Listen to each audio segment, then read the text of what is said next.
விஜய் முதலமைச்சர் ஆகலன்னா எல்லாரையும் தியானம் பண்ணி சாகடிச்சிருவேன்.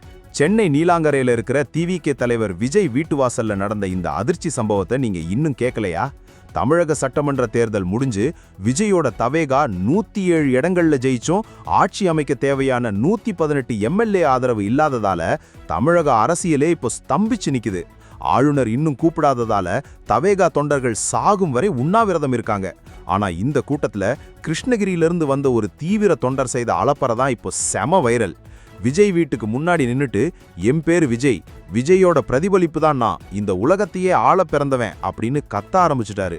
பாதுகாப்புக்கு நின்ன சென்னை நீலாங்கரை போலீஸ்காரங்க கிட்டேயே போய் நான் ரொம்ப கெட்டவன், என்ன டென்ஷன் பண்ணாதீங்கன்னு மிரட்டல் வேற.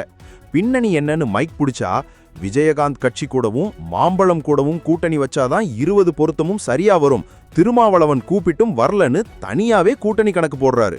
அது மட்டும் இல்லாம லேடிஸ் எல்லாம் சேர்ந்து என் பிரெயினை மாத்திட்டாங்க அப்படின்னு அவர் சொன்ன வசனம் தான் இப்போ சோசியல் மீடியாவையே அலற விட்டுட்டு இருக்கு. தேர்தல் முடிஞ்சு இன்னும் தமிழ்நாட்டுல ஆட்சி அமைக்க முடியாத பரபரப்பான சூழல் நிலவுது. விஜய் எப்போ மெஜாரிட்டியை நிரூபிச்சு ஆட்சி அமைப்பார்னு தமிழகமே எதிர்பார்த்து காத்துட்டு இருக்கு. இந்த மாதிரி வெறித்தனமான தொண்டர்களோட அலப்பற விஜயோட அரசியலுக்கு பலமா இல்ல பலவீனமா? உங்க கருத்தை உடனே கமெண்ட்ல சொல்லிட்டு நம்ம சேனலை சப்ஸ்கிரைப் பண்ணுங்க. ஏன்னா என்னை யாரும் டென்ஷன் பண்ணாதீங்க.